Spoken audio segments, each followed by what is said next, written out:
That cracked you up, Judge. The Biden White House has a brand new enemy when it comes to exposing the border crisis.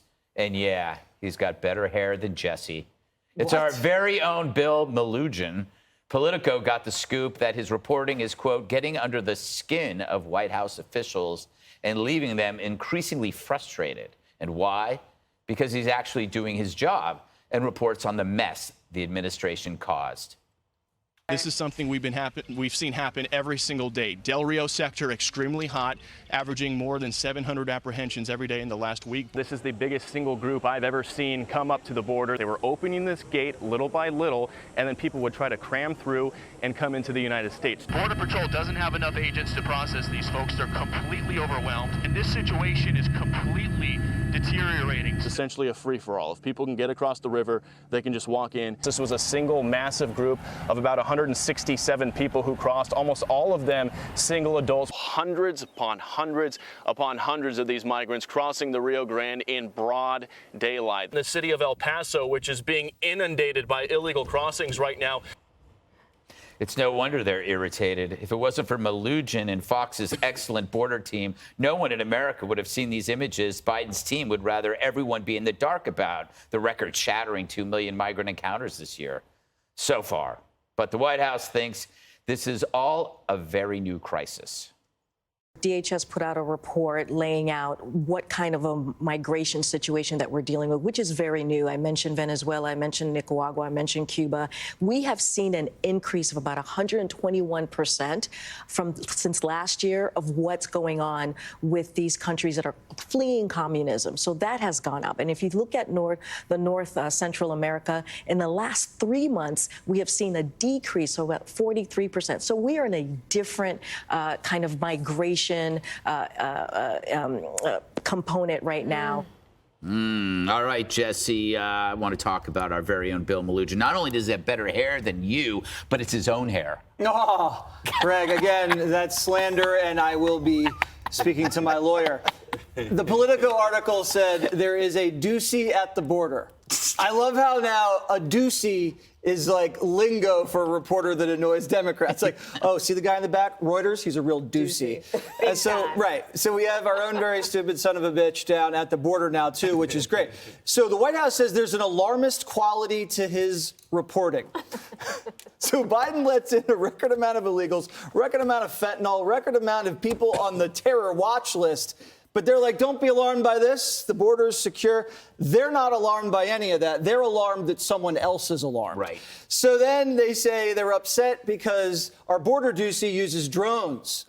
And they'd prefer that he uses a tripod because the drone takes too much of a dramatic kind of footage. Now, this is the same political party that hired a Hollywood producer to produce a mini-series about January 6th with crying, sound effects, and about 1,000 different camera angles. Then they said they're mad at our border doozy because DeSantis leaked to him. They told him that he was going to do the flights to Martha's Vineyard. I mean, at least DeSantis tells them that he's doing this. Biden just flies them anywhere, doesn't tell anybody what he's doing. He does it in secret. And then they complained about the lack of nuance.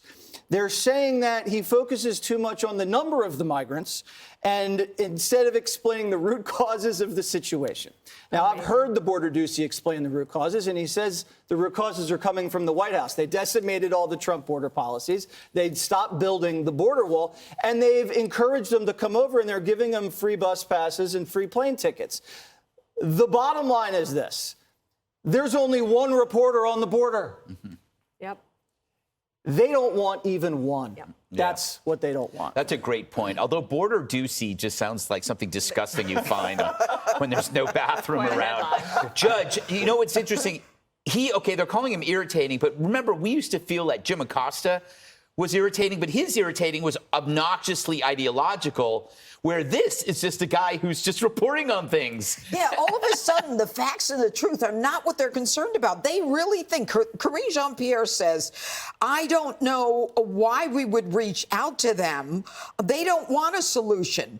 They're putting people's lives at risk. So now she's talking about people like Bill Melugin. He's not looking for a solution. He's just reporting the facts. Well, isn't that what Bill Melugin is supposed to do? And what's amazing is when Karine Jean-Pierre, she starts talking about the fact that this is all new. How is this new that we've got this 18 months?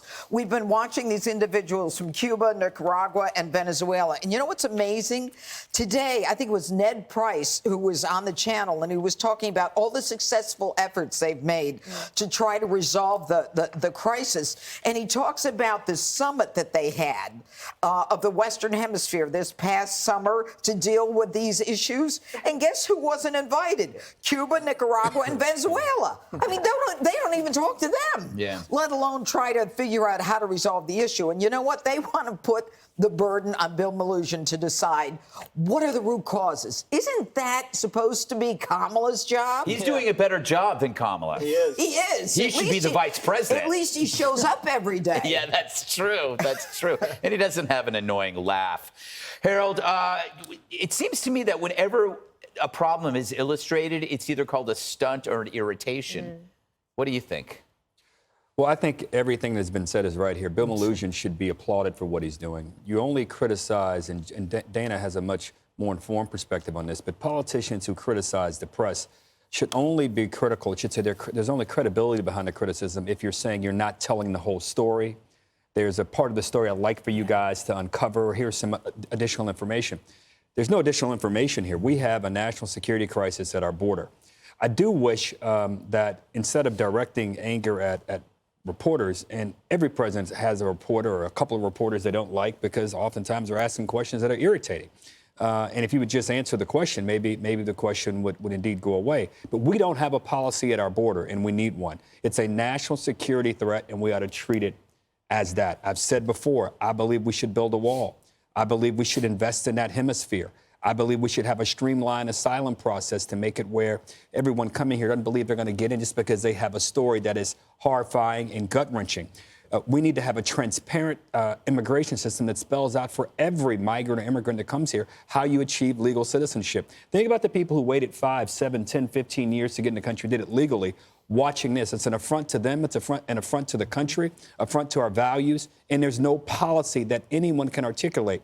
Please don't criticize Bill Melugin. Get us a policy at the border. Yeah, it goes back to we love immigrants coming here because immigrants generally love the country more in times, but we also we don't like line crossing. You got to wait in line. We like hairlines too, apparently. Yes, we do. We were talking about this in the break yesterday. It sounds like it's too unbelievable, but we were talking about how Venezuela was emptying their prisons. Yeah. Isn't this something that maybe our government should be looking into? Don't you think you want to check that out? I guess they're busy going to the school board meetings. Yeah, but what's the nuance, Yes. really? Like, don't we have some nuance? So this is a wonderful story. It's my favorite story, in addition to the migrants being bused. Because here's a little thing that happened. Last night, when the story broke in Political Playbook, I sent it to Bill Melugin right away. I said, well, you got under their skin. And he said, what's Playbook? Which was the best answer he could ever have given because he's so not a D.C. guy. Yeah. He's a reporter doing his job.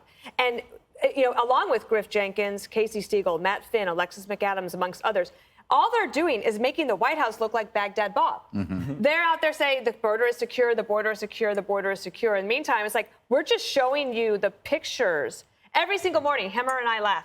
When you go to the reporter at the border, they'll say, well, Dana, 200 migrants just walked across the border. 20 migrants are lined up over here. It's unbelievable. And the White House has downplayed everything. Gas prices, inflation. Remember they got mad at reporters for saying that inflation might not be transitory. Crime, Afghanistan, baby formula, and now you have the border. So I think it's also pretty funny that the only reason the media is covering the border story today is because the White House is mad at a Fox reporter and they let it out. Yeah. It's my favorite story. There you go. Hey, Sean Hannity here. Hey, click here to subscribe to Fox News YouTube page and catch our hottest interviews and most compelling analysis. You will not get it anywhere else.